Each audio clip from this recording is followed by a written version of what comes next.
novel. So K.Gems takes a very rich universe of Lovecraft, with cosmic horrors, ancient gods, and they make this pen and paper RPG. So we take our roots from this pen and paper RPG. Okay. Did you guys play the game? Or? Yes, of course. Yeah. You did? Okay, good. Well, Like the tabletop game? Like Yeah. Oh. Long time ago. That's pretty impressive. I know a lot of these games are so popular, tabletop coming back, and to bring this art and to bring this setting and to bring it so alive is such a treat for fans of Cthulhu and Lovecraft. Thanks, Stranger Things. Right? Yeah, I guess we can attribute them. I was going to say Matt Mercer and all the wonderful work the D&D community is doing. Shout out Anna Prosser. But the setting of Lovecraft is so important to his storytelling. Can you tell us a little bit about where the game is set, and is it northeast of the United States? Yes, sure. You want to go? Yes. So the story takes place on a remote island named Darkwater. You will play as Edward Pierce, a private investigator from Boston in the early 20s. So the story starts like a normal Lovecraft story. So we've been hired to investigate on a very suspicious fire accident that took the life of the Hawkins family.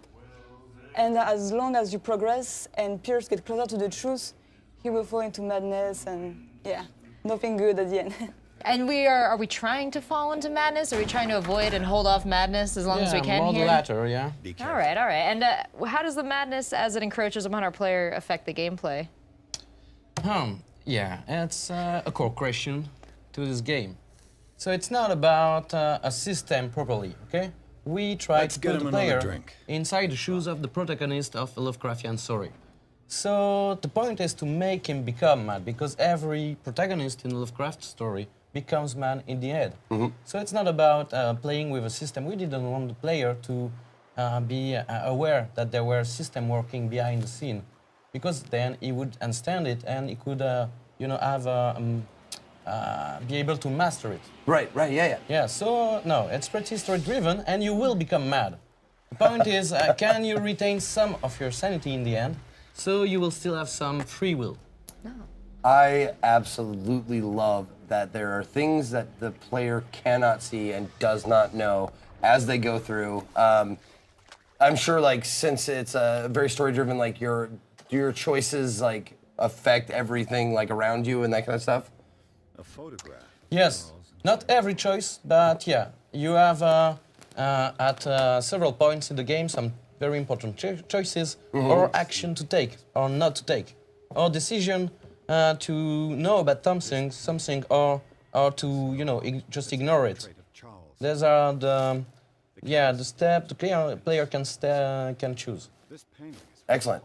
As you're traveling through this game, do you stop and pick up bits of collectibles or lore or stuff like that? All about information. Okay.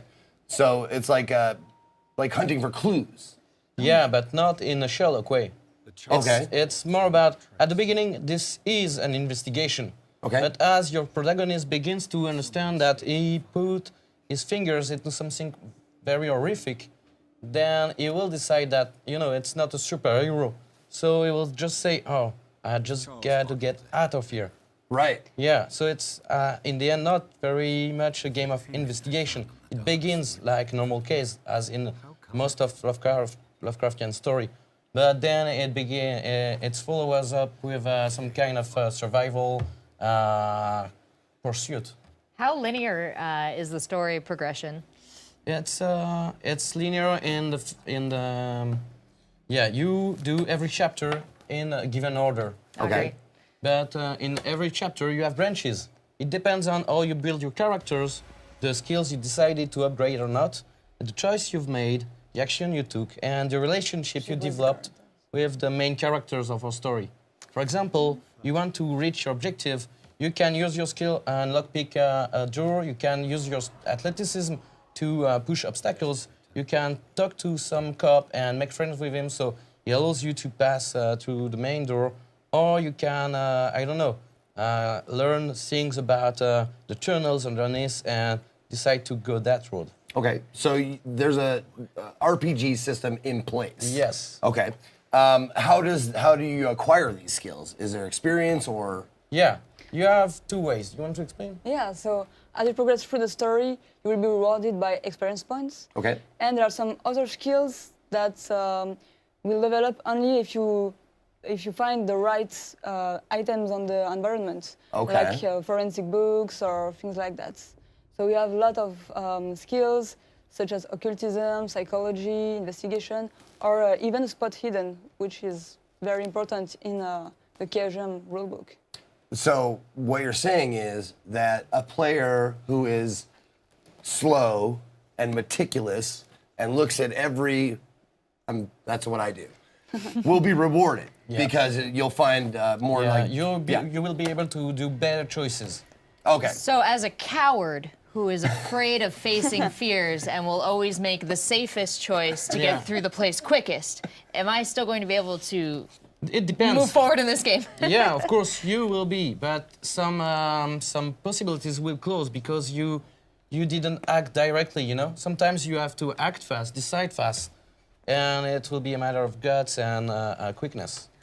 Well, my question is, we see a lot of games draw inspiration from Lovecraft and Cthulhu and pay homage to the characters in their gameplay, but this is one of the first times we've seen a game full-on tackle Lovecraftian monsters. So we have a lot of favorites, you know, Cthulhu everybody loves, but there's like the fish head villagers and the weird blobby gross people. How many other Lovecraftian characters are we going to encounter? It's hard to tell without spoiling the game. Okay. That's fair. So we will encounter some of the creatures of the meadows. We will hear about other creatures of the meadows without seeing them. But as far as I can tell,